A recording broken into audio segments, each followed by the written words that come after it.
러시아에서 온 사샤는 여행 크리에이터입니다. 유럽과 동남아를 넘나들며 여러 나라를 직접 발로 누비고 각 나라의 진짜 모습을 카메라에 담아온 이들인데요. 그런 이들이 이번엔 처음으로 한국 땅을 밟았습니다. 그런데 서울에 도착한 순간부터 이들의 카메라 앞에 예상을 완전히 뒤엎는 광경들이 연속으로 펼쳐지기 시작했는데요. 다양한 나라를 여행해온 이들도 이번만큼은 입을 다물지 못했습니다. 서울에 도착한 이들이 첫 저녁 식사를 위해 찾아간 곳은 인근의 회전 초밥 레스토랑이었습니다. 색깔마다 가격이 다른 접시 시스템을 신기해하면서 사샤는 음식을 하나씩 집어 올리는데요. 그런데 식사 도중 사샤가 갑자기 카메라를 들어 주변을 찍으며 낮은 목소리로 무언가를 말하기 시작합니다. С безопасностью в Корее тоже все хорошо, потому что рядом со мной сидела девушка и ушла, оставив просто телефончик. 러시아에서는 공공장소에 스마트폰을 올려두고 자리를 비운다는 것은 상상하기 어려운 일입니다. 유럽의 많은 관광지에서도 소지품 도나는 여행자들이 가장 먼저 경계해야 하고 심지어 카페에서도 노트북을 자리에 두고 화장실에 다녀오기가 불안한 경우가 많다고 하죠. 그런데 한국에서는 그런 행동이 너무나 자연스러운 일상입니다. 공공공간을 함께 지켜야 한다는 사회적 신뢰가 오랜 시간 단단하게 쌓여있기 때문인 것이죠. 다음 날 아침 호텔 근처 편의점에 들른 사샤. 편의점 문을 열고 들어서는 순간부터 발걸음이 멈춥니다. 라면, 스팸, 각종 소스, 냉장 음료, 아이스크림까지 제품 하나하나가 빈틈없이 정돈된 편의점 내부를 천천히 카메라로 훑으며 사샤가 말을 잇습니다. 러시아의 편의점과 비교하면 그 차이가 더욱 극명해집니다. 러시아의 일반 마트나 편의점은 물건이 그냥 쌓여있는 수준인 경우가 많은데 한국 편의점은 조명 설계, 제품 배치, 동선까지 마치 공들여 꾸민 전시 공간 같은 느낌이라는 겁니다. 게다가 24시간 운영해 갓 조리한 음식까지 판매하는 이 작은 공간이 러시아에서는 쉽게 찾아볼 수 없는 완성형편의 시스템이라는 사실에 이들은 한동안 말문이 막혀버리고 맙니다. 이틀 차에 접어든 사샤 일행의 첫 목적지는 강남의 코엑스 스타필드였습니다. 지하철에서 내리자마자 눈앞에 펼쳐진 대형 건물들과 정비된 광장에 잠시 멈추어 서는 이들. Доехали, короче, до этого Коекс, Старфилд, Коекс, не знаю, как правильно он... Ой, какое красивое здание сзади. 그런데 이때 이들의 시야에 들어온 것이 하나 있었습니다. 전 세계 유튜브 조회수 역사를 바꿔놓은 바로 그 노래 강남스타일을 기념하는 황금빛 손 조형물이었습니다. K-팝이 세계를 강타한 그 출발점에 직접 서 있다는 사실에 사샤는 환호성을 지르며 기념사진을 찍습니다. 그리고 조형물 구경을 마친 뒤 코엑스 쇼핑몰 내부로 들어선 이들은 전혀 예상하지 못했던 광경 앞에서 완전히 발걸음을 멈추고 맙니다.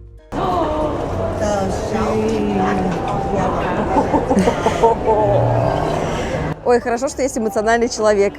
А вы что, не эмоционируете, что ли? Ну, Денис вроде радостный, не знаю.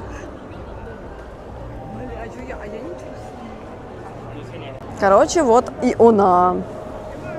Ну, действительно, просто идете вдоль торгового центра, и тут бац, в середине, вот так вот. 그건 바로 천장까지 이어지는 수만 권의 책들이 가득 쌓인 별마당 도서관이었습니다. 쇼핑몰 한가운데에 아무런 입장료 없이 이런 도서관이 운영되고 있다는 사실에 이들은 현실로 느껴지지 않는다는 표정을 짓습니다. 러시아에서 이 정도 규모의 도서관을 만나려면 전용 건물을 별도로 찾아가야 하는데 한국은 쇼핑을 하다가 우연히 이런 공간을 만나는 나라라는 것이죠. 이 장면 하나만으로도 한국이 어떤 방식으로 문화를 일상 속에 녹여내는 나라인지 자연스럽게 설명이 됩니다. 이동 중에도 이들의 감탄은 멈추지 않았습니다. 버스를 타고 이동하던 중 창밖으로 펼쳐지는 서울거리를 바라보던 친구가 먼저 한마디를 꺼내는데요. Чисто, вот даже вот Галя отметила. Я в шоке. Интересно, у них такие же чистые помыслы. 우리에게는 그냥 지나치는 거리가 이들에게는 입이 벌어지는 광경입니다. 러시아나 유럽 대도시들은 버스 정류장 주변이나 골목길에 쓰레기와 낙서가 흔한 편인데 한국의 거리는 어느 구석을 봐도 깔끔하게 유지되어 있습니다. 이건 단순히 청소 인력이 많아서가 아닙니다. 공공공간을 내 집처럼 소중히 여기는 사람들의 의식이 쌓이고 쌓여 만들어진 풍경인 것이죠. Так, мы, короче, приехали, вот он, Lot World. Мы вроде туда идем. Здесь же, короче, есть всякие парк аттракционов. И вот здесь вот Гангнам, короче говоря, район, он на самом деле сильно похож на московские какие-то вайбы. прям присутствуют. 쇼핑과 이동을 마친 이들의 마지막 코스는 남산타워였습니다. 케이블카를 타고 올라가며 마주하는 서울의 전경, 한강을 가로지르는 교각들과 빼곡하게 들어선 빌딩 숲이 한눈에 내려다 보이는 순간 사샤의 목소리가 조용해집니다. В целом, короче, мне кажется, прикольно. Того стоит. Здесь, видите, написано, в какую сторону, какие города. И это круговая площадка, видно все. 도심 한가운데에 산이 있고 그 산 위에 올라 도시 전체를 내려다볼 수 있는 구조. 강과 도시가 하나의 프레임에 담기는 이 풍경, 모스크바에도 파리에도 없는 서울만의 것입니다. Мы заселились в наш новый отель, и он вот с таким красивым видом. И вот так вот он выглядит. Ну, мило, на самом деле гораздо лучше, чем тот, который у нас был сейчас. Короче, я вышла одна в магазины, потому что время уже... Мы хотя как будто бы не особо-то много сегодня поделали, но все равно время уже почти 6, даже почти 7, а все магазины закрываются типа в 9. И заказы последние. И, короче, я решила одна, пока все отдыхают, сгонять в Юникло, потому что я... 하루를 마무리하며 올리브영을 찾은 사샤. 매장 안의 인파와 수백 가지 제품의 종류에 또 한 번 압도되는 표정을 짓습니다. Это я напоследок зашла в Олифьянг, и там вообще капец как много людей. Это просто, ну, это золотое яблоко отдыхает, наверное. Там все просто толкаются жестко. Но я с помощью дипсика купила себе какие-то вещи.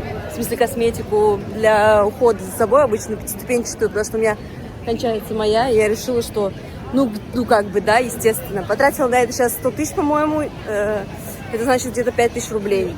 И купила все, типа там тонеры, в общем, короче, круто. Главное, чтобы хорошо, но еще и, ну, работало, да? 서울에서의 며칠을 꽉 채운 사샤 일행, 전통 공연을 관람하고 별마당 도서관에서 책 더미 앞에 멍하니 서 있고 남산에 올라 서울을 내려다보고 편의점 커피 한 잔으로 하루를 시작하는 그 모든 과정에서 이들이 공통적으로 내린 결론은 하나였습니다. 이런 나라가 있다는 걸 왜 이제야 알았을까? 치안, 청결, 문화, 음식, 가성비 이 5가지가 이토록 자연스럽게 한데 갖춰진 나라는 세계 어디를 다녀봐도 흔치 않다고 이들은 입을 모읍니다. 여러 나라를 여행해온 이들이 내린 그 결론이 오늘도 이 나라에서 평범한 하루를 살아가는 우리에게 어쩐지 뭉클하게 다가옵니다. 대한민국은 지금 이 순간에도 세계 속에서 빛나고 있습니다. 한국의 진짜 가치와 아름다움을 알아가며 우리가 얼마나 특별한 나라에 살고 있는지 함께 느껴보는 시간이 되었으면 합니다. 저희 김나라양 영상을 끝까지 시청해주셔서 진심으로 감사드립니다. 영상이 좋으셨다면 구독과 좋아요 부탁드립니다. 앞으로도 한국이 자랑스러워지는 따뜻한 이야기를 전해드리겠습니다.